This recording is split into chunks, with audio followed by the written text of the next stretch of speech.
ஜோதிடத்தில் மொத்தம் எத்தனை வகைகள் இருக்குது சார்? பாரம்பரியம் தான் பேஸ்.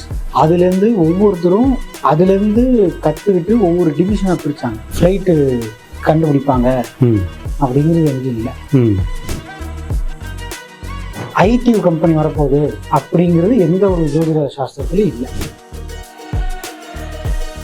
காலம் மாற மாற அப்டேட் ஆகிட்டே இருக்கு. அந்த கம்ப்ளீட் அப்டேட் பண்ணவர் தான் சந்தையா. அதை போய் எடுத்துவாங்க, என்ன கையில் கிடைக்குது எடுத்துவாங்க அப்படின்னு சொல்லுவாங்க. ஆளுக்கு ஒரு பொருள் எடுத்துருவாங்க, அதை வச்சு பலன் சொல்லுவாங்க சார். ஜோதிடமே பொய் இல்லைன்னு சொன்னவங்கெல்லாம் நிறைய பேர் ஐயா கிட்ட வந்து பார்த்துருக்காங்க. எங்களுக்கு உங்க பேரும் அப்பா அம்மா பேரும் கரெக்டா இருக்கா, அப்புறம் தான் சார் நாங்கள் ப்ரொசீடியர், அதுக்கப்புறம் நாங்கள் பலன் தான் எப்போ எந்த வருஷம் மாதம் தேதியில் பிறந்தேன் அப்படிங்கிறதே தெரியாதவங்களும் பல பேர் இருப்பாங்க. அவங்களும் கூட உங்களை மாதிரியான பெயரியல் ஜோதிடர்களை அணுகினா அவங்களுக்கும் தீர்வு கிடைக்குமா? ஆதார் கார்டு பிரச்சனைன்னு இருக்கும். இந்த ஆதார் நம்பர் அது பெர்மனன்ட் சார், அது உங்களால் மாற்றவே முடியாது. ஜாதகம் மாதிரி. ஆமாம், அதில் கட்டம் போட்டு இதெல்லாம் நாங்கள் பலன் கேட்டால் கிட்டத்தட்ட ஒத்துக்கிறோம். அதில் சங்கர் அப்படிங்கிற பேரும் இருக்குது. இந்த கணிப்பை நீங்கள் போட்டதுக்கு 2 நாட்களுக்கு பிறகு தான் ரோபோ சங்கர் காலமானார் அப்படின்னு நினைக்கிறேன். ஆமாம்.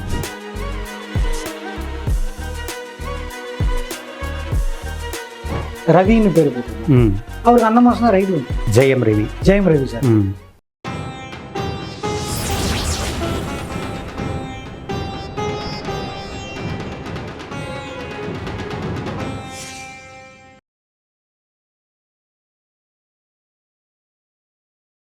ருத்ரன் ஆஸ்ட்ரோ நேயர்களுக்கு வித்தகன் சேகரின் அன்பு வணக்கம். ஜோதிடம்ங்கிறது ஒரு மகா சமுத்திரம். ஜோதிடம் பொய் அப்படின்னு நினைக்கிறவங்க சில பேர் இருக்கிறாங்க. ஆனால் ஜோதிடர்கள் சில பேர் பொய்யாக இருக்கலாம், ஆனால் ஜோதிடம் ஒரு நாளும் பொய் ஆகாது. இதை என் வாழ்க்கை அனுபவத்திலிருந்தே கூட நான் தெரிஞ்சுக்கிட்டேன். நெல்லை வசந்தன் அப்படின்னு ஒரு மேதை இருந்தார். சில ஆண்டுகளுக்கு முன்னால் காலமாகிட்டார். அவர் காலமாகிறதுக்கு கொஞ்ச நாளைக்கு முன்னாடி எனக்கு ஒரு மிகப்பெரிய பிரச்சனை ஏற்பட்டது. நான் அப்போது நண்பர்களின் வழிகாட்டுதலின்படி நெல்லை வசந்தன் ஐயாவை போய் சந்தித்தேன். அவர் சில பரிகாரங்களை எனக்கு சொன்னார். அந்த பரிகாரங்களை நான் செஞ்சதுக்கு பிறகு ரொம்ப சீக்கிரத்திலேயே எனக்கே மிகப்பெரிய ஆச்சரியம் தரக்கூடிய அளவுக்கு நான் அந்த பிரச்சனையிலேருந்து முழுமையாக மீண்டுட்டேன். எனவே அவரை போன்ற உண்மையான ஜோதிடர்கள் இன்றைக்கும் நாட்டில் சில பேர் இருக்கத்தான் செய்கிறாங்க. நெல்லை வசந்தன் ஐயா உருவாக்கினது தான் என்கேவி அகாடமி அப்படிங்கிற ஒரு ஜோதிட முறை. அந்த ஜோதிட வகுப்பில் சேர்ந்து பயிற்சி பெற்றவர் ஜோதிடர் ஜெயகாந்தன் இன்னைக்கு நம்ம கூட இருக்கார். அவர் கூட நாம் பேசுவோம். வணக்கம் சார். வணக்கம் சார். வணக்கம். ஜோதிடத்தில் மொத்தம் எத்தனை வகைகள் இருக்குது சார்? சார் ஜோதிடத்தில் வகை வந்து சார் பாரம்பரியம் தான் பேஸ். அதுலேருந்து ஒவ்வொருத்தரும் அதுலேருந்து கற்றுக்கிட்டு ஒவ்வொரு டிவிஷனாக பிரித்தாங்க. இப்போ நான் ஒரு சிஸ்டத்தை வச்சு கண்டுபிடிச்சேன் அப்படின்னா என்னோட சிஸ்டம் பேர் ஒன்று வச்சுப்பேன். நீங்கள் ஒரு விதமாக ஒன்று யோசித்து நீங்கள் அதை வச்சிங்கன்னா உங்கள் பேர் ஒரு சிஸ்டத்தில் வச்சு அதை ஃபாலோ பண்ண சொல்லுவாங்க. அந்த மாதிரி நிறைய சிஸ்டம்ஸ் இருக்குது சார். அதில் அது சில பேரோட சிஸ்டம் வந்து நம்ம இங்கே சொல்கிறது கொஞ்சம் கஷ்டம். ஓகே. நிறைய வகைகள் இருக்குது ஜோதிடம் பார்க்கறதுல. இப்போ சில பேர் கைரேகையில் பார்ப்பாங்க, சில பேர் முகம் ஃபேஸை பார்த்து பலன் சொல்கிறேன் அப்படின்னு சொல்கிறது இருக்கு. ஏகப்பட்ட வெரைட்டிஸ் ஆஃப் ஆஸ்ட்ராலஜி சிஸ்டம் வந்துருச்சு. நான் என் தொடக்க உரையில் சொன்ன நெல்லை வசந்தன் ஐயாவுடைய என்கேவி அகாடமியில் சேர்ந்து நீங்கள் பயிற்சி பெற்ற ஜோதிடர், அந்த சிஸ்டம் பற்றி சொல்லுங்கள் சார். என்கேவி வந்து இதனால் பயங்கர ஒரு ஸ்பெஷலான விஷயம் என்னென்னா, அவர் கிரியேட் பண்ண விஷயம் என்னென்னா பெயரியல் ஜோதிடம். இப்போது உங்களுக்கு வித்தகன்கிறதுக்கு ஜாதகத்தில் ஒரு கிரகம் பேர் கொடுத்துருவோம். இப்போ ஜெயகாந்தன்கிறது என் பேரை அங்கே ஜாதகத்தில் இருக்கும். இது இல்லாமல் அந்த ஜாதகமே தப்புங்கிற கணக்கில் வருவார். அண்ட் செகண்ட் திங், காலம் எல்லாத்துக்கும் மாறிட்டே இருக்கு சார். ம் எல்லா காலத்துலேயும் ஜென்ரேஷன் கேப்னு சொல்லுவோம் இல்லையா, ம் அந்த மாதிரி நிறைய விஷயங்கள் மாறிட்டே இருக்கு. ம் பாரம்பரியம் தான் பேஸு, அதில் எந்த குழப்பமும் கிடையாது. அதுலேருந்து எப்படி அப்டேட் ஆயிருக்கு. ம் இப்போ நாங்கள் கிளாஸில் படிக்கும்போது எங்களுக்கு அந்த டீச்சர்ஸ்லாம் எங்களுக்கு சொல்லித்தரது என்னன்னா, சொல்லி தந்தது என்னன்னா, ம் ஒரு காலகட்டத்தில் எந்த ஒரு ஜோதிட நூல்லையுமே ஃப்ளைட்டு கண்டுபிடிப்பாங்க ம் அப்படிங்கிறது எங்கேயும் இல்லை. ம் ஐடியூ கம்பெனி வரப்போகுது அப்படிங்கிறது எந்த ஒரு ஜோதிட சாஸ்திரத்துலையும் இல்லை, ம் நோட்டில் எதுலேயுமே இல்லை. ம் கம்ப்யூட்டர் வச்சுட்டே நைட்டும் பகலமா வேலை செய்ய போறாங்கிறதும் பெருசா இல்லை. ம் இது எங்க இருக்கு சார்? ஒரு அப்டேஷன். ம் காலம் மாற மாற அப்டேட் ஆகிட்டே இருக்கும். ம் அந்த கம்ப்ளீட் அப்டேட் பண்ணவர் தான் வசந்த் ஐயா. ஓகே. ஜோதிடம் இப்படி சொல்ல முடியுமாங்கிறதுக்கு ஒரு பெரிய எக்ஸாம்பிள் அவர் தான். ம் சார் நம்ம இப்போ பார்க்கும்போது நான் சொல்றது ஐயாவை தவிர சொல்றேன். உங்களுக்கு இந்த தசாபுத்திகள் நடக்குது, இப்படிலாம் உங்களுக்கு வாழ்க்கையில் நடக்கும், இந்த மாதிரியான விஷயங்கள்லாம் உங்களுக்கு நடக்கும்னு ஒரு சில விஷயங்கள் சொல்லலாம். ம் நீங்கள் இவரை தான் சந்திக்க போகிறீங்க அப்படின்னு எப்படி சார் சொல்லுவாங்க? ஏன்னா எனக்கு தெரிஞ்ச எந்த சிஸ்டத்துலையும் நான் பாரம்பரியத்தில் கிடையாது. ஆமாம். உங்கள் வீட்டு பக்கத்தில் இது இருக்காரான்னு கேட்பார் சார். ஆமாம். இப்போ நீங்கள் இவரை சந்திச்சுட்டு வந்தீங்களா ம் அப்படின்னு ஐயா கேட்பார். ம் இது எங்களுக்கு பெரிய ஆச்சரியம். ம் இப்போ நான் அங்கே படிக்கும்போது பாரம்பரியத்தை தாண்டி ஒரு ஃப்ரெஷ்ஷாக நம்ம ஒரு சிஸ்டத்துக்குள்ள மைண்ட் ஃப்ரீயாக உள்ளே போகிறோம். ம் அப்போ அங்கே போகும்போது அங்கே சொல்லி தரும்போது என் ஃப்ரெண்ட்ஸ் நேம் எல்லாம் கட்டத்துக்குள்ள இருக்கு. ம் அதாவது சார் பாசிங் கிளவுடு வேற. ம் பட் இப்போ நான் போய் என்னோட ஃப்ரெண்டை பார்க்குறேன், என் சின்ன வயசுலேருந்து இருக்காங்க, ம் அந்த பேரை அவங்க சொல்கிறாங்க சார். ம் அது எனக்கு பயங்கர பிரமிப்பாக தான் இருந்தது. ம் அதுக்கப்புறம் எங்கள் வீட்டு சைடில் இருக்கா அப்படின்னாங்க. அது இருக்கு. ஓ. உங்கள் தெரு பேர் கிட்டத்தட்ட இந்த பேரா அப்படின்னாங்க. அது இருக்கு. ம் இது எந்த ஜோதிடத்தில் சொல்ல முடியுங்கிறது எனக்கு ஒரு பெரிய ஆச்சரியம் கொடுத்தது எங்கேவி சிஸ்டம் தான். ம் நெல்லி வசந்தன் ஐயா கிட்ட எனக்கு கிடைச்ச ஒரு தெய்வீக அனுபவத்தை பற்றி நான் சொன்னேன். இது போல் ஐயாவால் பலன் பெற்றவங்க ஏராளம் பேர் இருக்கிறாங்க. நீங்கள் பெயர் குறிப்பிட்டோ அல்லது பெயர் குறிப்பிடாமலோ அது போல் சிலருடைய வாழ்க்கையில் நடந்த ஒரு 2-3 இன்சிடென்ட்ஸ் அதிசயங்களை பற்றி சொல்லுங்களேன். ஐயாவால் மற்றவங்க வாழ்க்கையில் ஏற்பட்ட அதிசயங்களை பற்றி. சார் பேர் எனக்கு நாங்கள்லாம் உட்காந்து டிஸ்கஸ் பண்ணும்போது ஐயா பலன்கள் சொல்கிறது ரொம்ப அருமையாக சொல்லுவார். அப்படிங்கிறது எப்படின்னா சார், ஒரு ஜோதிடர்கள்லாம் உட்காந்துருப்பாங்க சார். ஐயா இருக்கும்போது ஒரு ஆஃபீஸில் ஜோதிடர்கள்லாம் உட்காந்துருப்பாங்க. ஆமாம். உட்காந்துருக்கும் போது அவர் ஜோதிடத்தை பற்றி எல்லாத்துக்கும் எக்ஸ்பிளைன் பண்ணிட்டு இருப்பார். இந்த கிரகம் இப்படி இருக்கும், இப்படி பிளான் இருக்கும், இந்த மாதிரி தான் அது நடக்கும் அப்படின்னு சொல்லிட்டு இருப்பார். திடீர்னு ஒருத்தர் வருவார் சார். இங்கே பேசிகிட்டே இருப்பார். டக்குன்னு கேட்பாரு, இங்கே ராஜாங்கிறது எத்தனை பேர் இருக்காங்க அப்படின்னு கேட்பாரு சார். அங்கே கை தூக்குவாங்க, 2 பேர் இருக்கும் அப்படின்னு. இல்லையே 3 பேரில் வரணும். டீ கொடுக்கணும்னால சார், ஏய் உன் பேர் என்ன சார்? ராஜா அப்படிம்பாரு சார். இது எப்படி இது பண்ணுவாருன்னு தெரியல. அவரு உண்மையாலுமே ஞானி தான் சார். ஆமா, கிட்டத்தட்ட எங்களுக்குலாம் தெய்வம் மாதிரி தான். நான் 2வது விஷயம் சார், இப்போ போய் இப்போ அவங்கெல்லாம் உட்காந்துருக்காங்க சார், நீங்க போய் அதை எடுத்துட்டு வாங்க அப்படின்னு சொல்லுவார் சார். ஒரு 2-3 பேர்த்த போய் அனுப்புவார். அதை போய் எடுத்துட்டு வாங்க, என்ன கையில கிடைக்குது எடுத்துட்டு வாங்க அப்படின்னு சொல்லுவாரு. ஆளுக்கு ஒரு பொருள் எடுத்து வருவாங்க சார். அதை வச்சு பலன் சொல்லுவார் சார். அதை வச்சு உங்களுக்கு இது நடந்திருக்கா, இது இந்த மாதிரி விஷயத்துல நீங்க அதை தாண்டி வந்திருக்கீங்கன்னு கேட்பாரு சார். அப்போ ஒரு கடைசி இதுல என்ன ஆயிடுச்சுன்னா சார், கட்டமே வேண்டியது இல்லைங்கிற மாதிரி ஆயிடுச்சு.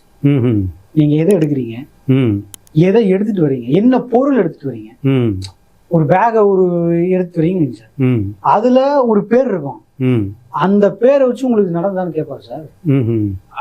அது எப்படின்னா தெரியல சார்.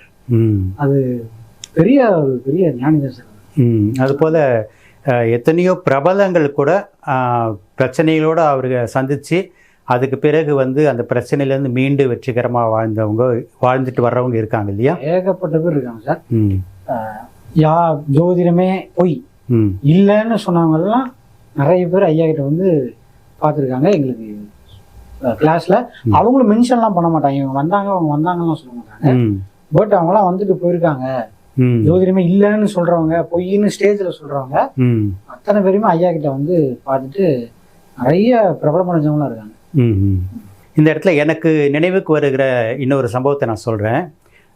ஐயாவோட பழகின பல பிரபலங்களில் ஒருத்தர் வலைபேச்சு அந்த பத்திரிகையாளர். அவர் தன்னுடைய சேனலில் பேசின விஷயம் இது. காஞ்சி பெரியவராக இருந்த ஜெயேந்திரர் அவர் வந்து இவரை விரும்பி சந்திச்சிருக்காரு. தன்னுடைய எதிர்காலம் பற்றி கேட்டிருக்காரு. அப்போது நீங்கள் சீக்கிரத்தில் ஜெயிலுக்கு போகக்கூடிய அம்சம் இருக்குது அப்படின்னு சொல்லியிருக்காரு. அப்போ வந்து அவர் ஜெயேந்திரர் சிரிச்சாராம். கூட இருந்தவங்கலாம் கோவப்பட்டாங்களாம், என்ன நம்ம சுவாமிகளை வந்து இந்த மாதிரி சொல்கிறாரேன்னு சொல்லிட்டு. அதுக்கு பிறகு 1 மாதத்துக்குள்ளவே ஜெயலலிதா ஆட்சியில் ஜெயேந்திரர் கைது செய்யப்பட்டு ஜெயிலுக்கு போனார். இது போல் எத்தனையோ சம்பவங்களை அவர் என் நண்பர் தான் அந்தணன் அவர் சொல்லியிருக்காரு. இப்போது பெயரியல் ஜோதிடம் அப்படிங்கிறது வந்து ஐயாவுடைய ஜோதிடத்தில் அது வந்து ஒரு சிறப்பு அம்சமா சார்? அதுதான் சார் பேசுகிறேன். பெயரியல் ஜோதிடம் தான். அதாவது சார் இப்போது ஒரு ஒரு 10 பேர் இருக்கோம், நடந்து போயிட்டு இருக்காங்க. நம்ம என்ன கூப்பிடுவோம்? அண்ணன் இல்லை சார் அப்படின்னு கூப்பிடுவோம். அத்தனை பேர் தான் திரும்பி பார்ப்பாங்க. ஆமாம். அப்போது ஒருத்தர் பேரை மென்ஷன் பண்ணி கூப்பிடும்போது அவர் இமிடியட்டாக திரும்பி பார்ப்பார்ல, அது எதனால? பேருங்கிறது ஒரு மெயினான விஷயம். ஆமாம். அதே மாதிரி தான் ஒரு கிரகம் நமக்கு பேர் வச்சு கொடுக்கறதே கிரகம் சொல்லுவார் ஐயா. ஒவ்வொரு ஜாதகத்திலையும் இப்போ இது இல்லாம இப்போ என்கேவி சிஸ்டம் இல்லாம சார் ஒரு ஜாதகம் கொடுக்குறாங்க. அது கரெக்டா தப்பா என்னன்னே நம்மளால கண்டுபிடிக்க ரொம்ப சிரமம். பலன்கள் எப்படியாவது வந்துடும் சார். இது பார்க்கும்போது இந்த கிரகம் இது டச் பண்ணும்போது இது வந்துடும். பட் இந்த ஜாதகம் கரெக்டா அப்படிங்கிறது எப்படி நம்ம நல்லா கண்டுபிடிக்க முடியும்? நமக்கு உரிதான பெயர் நம்மளோட அப்பா அம்மா பெயர், அது எந்த இடத்துலையும் மாறாது. ஐயா எடுப்பாரு, அம்மாவுக்கு உண்டான ஸ்தானம், அப்பாவுக்கு உண்டான ஸ்தானத்தை பார்ப்பாரு, அப்பா அம்மா பேர் கேட்பாரு. இது கரெக்டா இருந்தா அடுத்து ப்ரொசீட் பண்ணுவாரு. இல்லைன்னா நம்ம யாரோ ஒரு ஜாதகத்துக்கு பலன் சொல்லிட்டு இருக்கோம். அப்ப அவங்க ஒரு பரிகாரத்துக்கு நம்ம அனுப்பிச்சோம்னு வைங்க சார், நடக்கலாம் தான் சொல்லுவாங்க. அந்த ஜோதிடத்தை போனேன், வேஸ்ட், சரியாவே சொல்லல, இப்படி சொல்லுவாங்க. பட் இதுல அப்படி இல்லை. நாங்க ஃபர்ஸ்ட் அப்பா அம்மா பேர் சொல்லுங்க, ஃபர்ஸ்ட் ஜாதகம் கரெக்டா இருக்கா, உங்க பேரும் அப்பா அம்மா பேரும் கரெக்டா இருக்கா, அப்புறம் தான் சார் நாங்க ப்ரொசீடியர் பண்ணுவோம். அதுக்கப்புறம் நாங்க பலன்கள் கேட்போம். ஓகே, இந்த மாதிரி காரியங்கள் நடந்ததா உங்களுக்கு இப்போ ரீசெண்டா? ஃபேமிலியில் இந்த மாதிரி பெயர்கள் கொண்ட ஃபேமிலி பேரெல்லாம் அழகா வரும் சார். உங்க நண்பர் பேர் வரும், உங்களோட ஃபேமிலியில இருக்கிறவங்க பேர் வரும். அவங்களுக்கு அவங்க இந்த மாதிரி பிரச்சனைகள் இருக்காங்களான்னு நாங்க கேட்போம். எதுக்குன்னா சார் இதெல்லாம் பலன்கள். இந்த ஜாதகம் இந்த மாதிரியான சூழ்நிலை தான் இருப்பாங்க. இப்போ நாங்கள் 2 கிரகம் சேர்ந்தது அப்படின்னா பிரிட்ஜுக்கு பக்கத்தில் இருப்பீங்களா அப்படின்னு கேட்டால், சார் ஆப்போசிட்ல தான் சார் பிரிட்ஜ் அப்படின்னாங்க. எல்லாரும் பிரிட்ஜில் பக்கத்தில் இருக்க முடியாது. ஆமாம். எல்லாருக்குமே வீடு அப்படி அமையாது. ஆமாம். இந்த மாதிரிலாம் அது ஸ்பெஷல் தாங்க சார். அது அதனால இது ஒரு வரப்பிரசாதம் தான். ஓகே, இப்போ நீங்கள் சொன்னதுலேருந்து எனக்கு எழக்கூடிய துணை கேள்வி என்னென்னா, இப்போ என்னுடைய இயற்பெயர் சந்திரசேகர், நான் வித்தகன் சேகர்னு புனை பெயர் மாற்றிக்கிட்டேன். அதே போல் உங்களுடைய இயற்பெயர் பிரசாந்த், அதை நீங்கள் ஜெயகாந்தன் என்று மாற்றிக்கிட்டீங்க. இப்போது இந்த மாதிரி பெயர் மாற்றம் செஞ்சுக்கிட்டவங்க அந்த பெயரியல் ஜோதிடர்கிட்ட போகும்போது நீங்கள் சொன்ன இந்த விஷயங்கள் வந்து மாறுபடுமா? நான் வந்து இப்போ ஒரு பெயரியல் ஜோதிடர்கிட்ட போகிறேன், என் பேர் வித்தகன் அப்படின்னு மட்டுமே சொல்கிறேன், நீங்கள் சொன்ன இந்த விஷயங்கள்லாம் வந்து கரெக்டாக ஒர்க் அவுட் ஆகுமான்னு கேட்குறேன். இல்லை சார், அது தனிப்பட்ட ஜாதகம். இந்த நீங்கள் இப்போ சந்திரசேகரங்கிறதுக்கும் உங்கள் கட்டத்தில் இருக்கும், வித்தகனுங்கிறதுக்கும் இருக்கும், அதில் எந்த மாற்றமும் இருக்காது. ஓகே.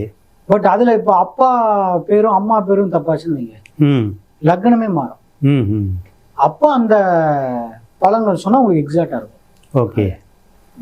ஸோ தனக்கு ஜாதக கட்டமே இல்லை அப்படிங்கிறவங்களும் தான் எப்போ எந்த வருஷம் மாதம் தேதியில் பிறந்தேன் அப்படிங்கிறதே தெரியாதவங்களும் பல பேர் இருப்பாங்க.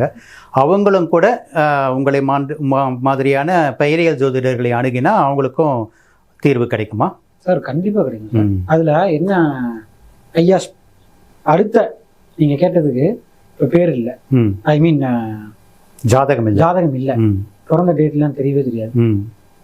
ஐயா அடுத்து ஒரு ஆப்ஷன் வச்சுருக்காரு, ஆதார் கார்டு பிரசனம்னு எடுப்போம். இந்த ஆதார் நம்பர் அது பெர்மனன்ட் சார், அது உங்களால் மாற்றவே முடியாது, ஜாதகம் மாதிரி. ஆமாம். அதில் கட்டம் போட்டு இதெல்லாம் நாங்கள் பலன் கேட்டால் கிட்டத்தட்ட ஒத்து போயிடும். கிட்டத்தட்ட 90% அதில் வந்துடும். ஓகே. அதில் வச்சும் ஐயா பலன் சொல்லுவார். அது எங்களுக்கு கட்டம் கொடுத்துருக்காரு, ஜாதகமே இல்லாதவங்களுக்கும். அந்த கிட்டத்தட்ட சார் அது இல்லாமல் நாங்கள் எங்களால் ஐயா மாதிரி பலன் சொல்கிறதுக்கெல்லாம் எங்களுக்கெல்லாம் அவரோட பிளெஸிங்ஸ் தான் வேணும். பட் ஒரு பெயருக்கு இந்த மாதம் சிறு பிரச்சனை இருக்குன்னு எங்களால் சொல்ல முடியும். அது அப்பார்ட் ஃப்ரம் ஜாதகம். அதாவது ஒரு ஜாதகம் ரொம்ப ஸ்ட்ராங்காக இருக்குன்னா அவங்க இந்த மாதத்தில் ஒரு அடி வாங்குவாங்க. அது மேஜரா மைனரா அப்படிங்கிறது அது அவங்க தனிப்பட்ட ஜாதகம் சொல்லும். பட் கிட்டத்தட்ட நாங்கள் நெருங்கி வந்துடுவோம். இந்த பேருக்கு இந்த மாதம் பிரச்சனையா போகுது அப்படின்னு அழகாக சொல்ல முடியும் பெயரை வச்சேன். அதுக்கப்புறம் அவங்களோட ரொம்ப பர்சனல் அதெல்லாம் அவங்களோட ஜாதகம் தேவை. பட் அழகா பேரை வச்சே சொல்லலாம். இப்போ உங்களுடைய பேஜில் ஜெயகாந்தன்ற பேஜில் நீங்கள் சில கணிப்புகள் எழுதியிருக்கீங்க. உதாரணத்துக்கு ஒரு 10 பெயர்களை குறிப்பிட்டு இந்த பெயர்கள் கொண்டவங்களுக்கு ஒரு பிரச்சனை கண்டம் சம்திங் இருக்குதுன்னு போட்டிருக்கீங்க. அதில் சங்கர் அப்படிங்கிற பேரும் இருக்குது. இந்த கணிப்பை நீங்கள் போட்டதுக்கு 2 நாட்களுக்கு பிறகு தான் ரோபோ சங்கர் காலமானார் அப்படின்னு நினைக்கிறேன்.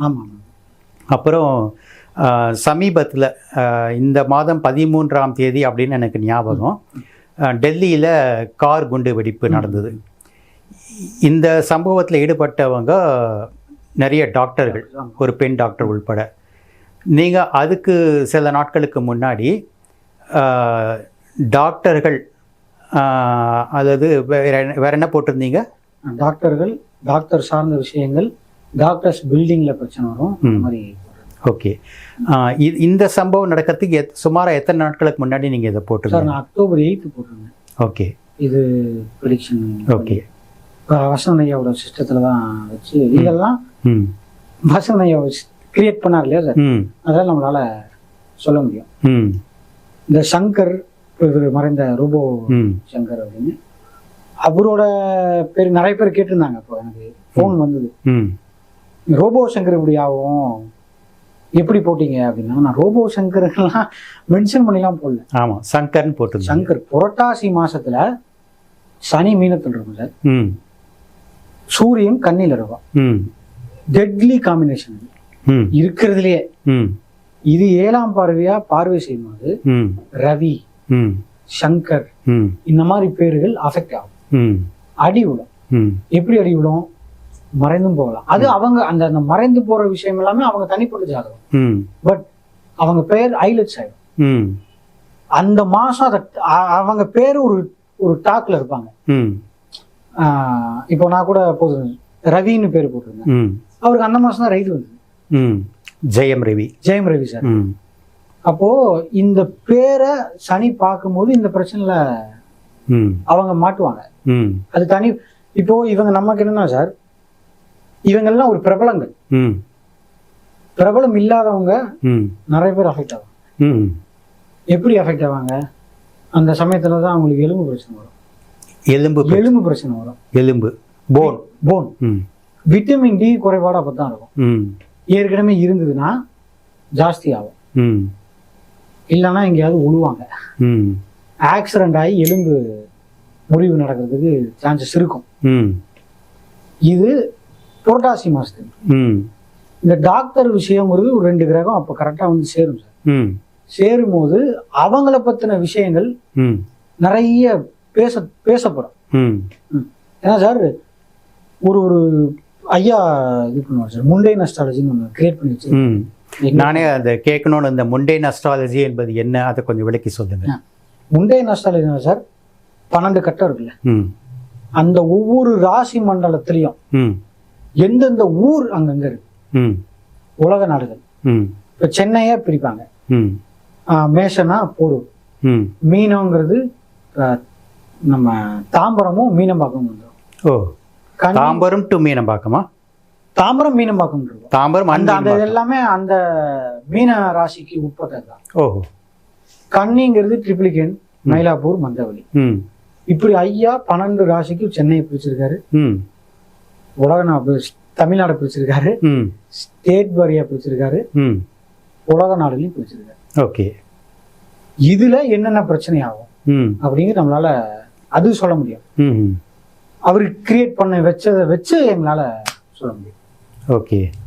இப்போ நீங்கள் சில சம்பவங்களை வந்து முன்கூட்டியே கணிச்சு எழுதுனதாக சொன்னீங்க. இந்த டெல்லி குண்டு வெடிப்பு, ஜெயம் ரவி வீட்டுக்கு ரெய்டு, அப்புறம் ரோபோ சங்கர் மரணம், இளையராஜாவுக்கு உச்சநீதிமன்றம் நோட்டீஸு, அந்த மாதிரி இந்த விஷயங்களை நீங்கள் வந்து முன்கூட்டியே எழுதுனீங்க அப்படிங்கிறதுக்கான ஆதாரத்தை உங்களால் இந்த கேமராவில் காண்பிக்க முடியுமா? நல்லா காட்டலாம் சார். ஃபேஸ்புக்கில் எழுதியிருக்கேன், போஸ்ட்டும் போட்டிருக்கேன். ஓகே, நான் உங்களுக்கு தரேன். ஓகே.